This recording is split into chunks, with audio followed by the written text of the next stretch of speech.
कहते हैं जब पाप की आवाज धर्म से ऊंची हो जाए, जब पृथ्वी का दर्द आकाश को चीर दे, तब एक अवतार जन्म लेता है और वो अवतार पूछता नहीं, प्रलय कर देता है। ये कहानी है उस पल की जब कल्कि ने पहला कदम बढ़ाया। समय अपनी अंतिम सांसें गिन रहा था। धर्म धरती से लगभग मिट चुका था। रिश्वत ही नियम बन चुका था। छल को बुद्धिमानी कहा जा रहा था। पापियों को सम्मान मिल रहा था और संतों की आवाज को कोई सुनने वाला नहीं था। पृथ्वी कराह उठी और आसमान तक उसकी पुकार पहुंची। देवताओं ने कहा, अब बस, भगवान विष्णु के अंतिम अवतार को आना ही पड़ेगा। पृथ्वी पर उत्तर प्रदेश के संभल नाम के पवित्र स्थान में एक महान ऋषि विश्वनाथ कठोर तप कर रहे थे। उनकी पत्नी सुमति एक शांत, तेजस्वी और धर्मपरायण स्त्री थी। एकाएक स्वर्ग से संदेश आया, हे सुमति, तुम वह मां बनने वाली हो जो अधर्म के अंत का दीप जन्म देगी। सुमति स्तब्ध थी, लेकिन जिस रात संपूर्ण ब्रह्मांड मौन हुआ, उस रात एक दिव्य चमक के साथ उनके घर में एक बालक का जन्म हुआ। उस बालक की आंखों में ना आंसू थे, ना डर, बस तेज था। ऐसा तेज जिसे देखकर राशि भी कांप गए। कल्कि बचपन से साधारण नहीं थे। एक दिन गांव पर डाकुओं का हमला हुआ। हर तरफ चीखें एक थीं।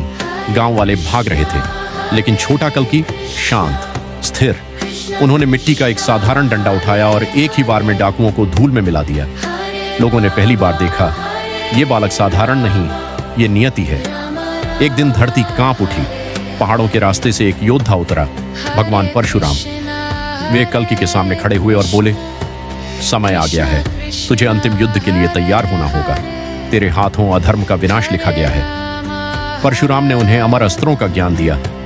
देवों की ऊर्जा वाला नंदक तलवार, समय को जीतने वाला अश्व, देवदत्त और ब्रह्मास्त्र के रहस्य प्रशिक्षण इतना कठोर था कि किसी साधारण मानव का शरीर क्षण भर में टूट जाता।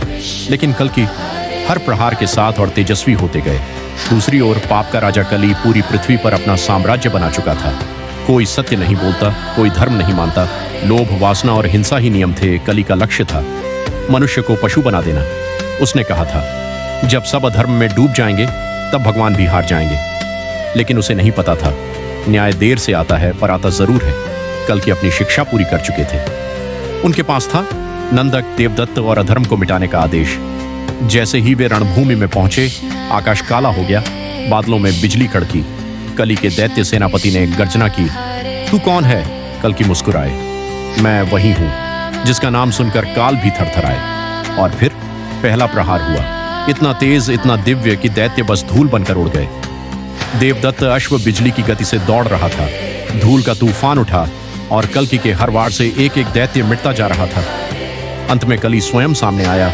उसने हंसते हुए कहा, तुम अकेले हो और मेरे साथ पूरा कलियुग। कल्कि ने आकाश की ओर देखा और बोले, अकेला वही होता है जिसके साथ धर्म नहीं होता, और मेरे साथ धर्म खड़ा है। युद्ध शुरू हुआ। बिजलियों की तरह प्रहार, धरती की तरह गर्जना और आकाश की तरह कंपन। कली का साम्राज्य टूटने लगा और कलयुग के अंत का द्वार खुलने लगा। यहीं दूसरा भाग समाप्त होता है, ताकि पार्ट 3 में असली प्रलय दिखे। ये तो बस शुरुआत थी। अगले भाग में होगा कल्कि और कली का सबसे भयंकर युद्ध, जो इतिहास नहीं, भविष्य बदल देगा।